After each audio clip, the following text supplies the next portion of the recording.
si quelqu'un avec son cheval voulait commencer à aller vers soit de la voltige, soit du travail en liberté, enfin en tout cas ces disciplines, quelles sont les étapes dans le travail de son cheval et dans le travail qu'il va avoir lui en tant que cavalier. Je parle de non professionnels et de gens qui ne sont pas des moniteurs et qui n'ont pas forcément un niveau équestre parfait.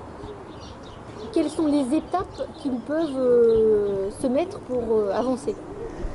Alors déjà au niveau du cheval, je pense que déjà la complicité, alors en règle générale, voilà, quand on est propriétaire, la complicité elle existe toujours avec son cheval, en tout cas dans la discipline que l'on affecte le plus. Mais après surtout, déjà bien connaître son cheval et avoir un rapport avec lui en liberté, travailler en liberté sans forcément le maîtriser.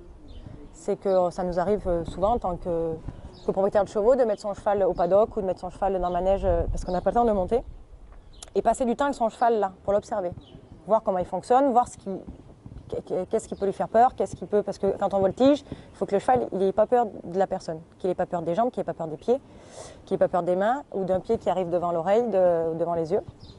Donc déjà il y a une partie d'observation, voir ce qui pourrait éventuellement l'effrayer quand on est en figure. Après il y a le travail à la longe qui est important, que le cheval tienne son cercle. Donc ce qui est intéressant c'est d'avoir un rond de longe. C'est beaucoup plus facile parce qu'il va prendre son cercle et il va le tenir. Et après travailler sans la longe et que le cheval ait des mots de référence pour avancer et s'arrêter. Voilà. Le travail à la voix est assez primordial parce que quand on est en mouvement et qu'on a un problème, qu'on sent qu'on ne peut pas se remonter ou qu'on ne peut pas tout de suite se remettre à cheval, mais par contre on sait qu'on arrive en bout de piste et qu'il va falloir que ça s'arrête, il faut que le cheval soit hyper réceptif en fait, à son cavalier et réponde instinctivement à la voix, immédiatement. Donc un gros travail à la voix. Moi, mes deux chevaux me répondent à la voix sur des codes que moi je leur ai mis, parce qu'on n'a pas tous les mêmes codes, donc chacun trouve ce qui lui convient. Et après au niveau du cavalier, il y a quand même un gros travail de souplesse à faire et de renforcement musculaire. Parce que les mouvements en voltige cosaque et en poste, c'est que du soutien musculaire en fait au niveau des articulations, beaucoup en poste. Donc les cuisses, les genoux, voilà, en poste c'est ce qui prend en premier. C'est vraiment très très dur physiquement. Et au niveau de la voltige cosaque, en fait, on va être vraiment sur de la tension extrême au niveau du côté droit. Parce qu'on est beaucoup en mouvement sur le côté droit, on force beaucoup plus avec le côté droit. Renforcer biceps épaules, c'est assez primordial. Et au niveau cuisses, mollets et chevilles aussi, quoi. Mais après, il y a pas. C'est vraiment complet, voilà. Parce que en fait, c'est que de la. On part pas en mouvement en pesant sur son cheval. Ça, il faut comprendre. Il y a beaucoup de jeunes qui démarrent ça et qui pèsent en fait sur le cheval. Et en fait, le cheval est là pour nous soutenir, mais pas pour nous supporter. Puis on a l'impression qu'on utilise la dynamique du cheval en fait. Quand on vous voit courir à côté du cheval et hop, sauter, ou vous passez de l'autre côté, un peu, ça semble simple.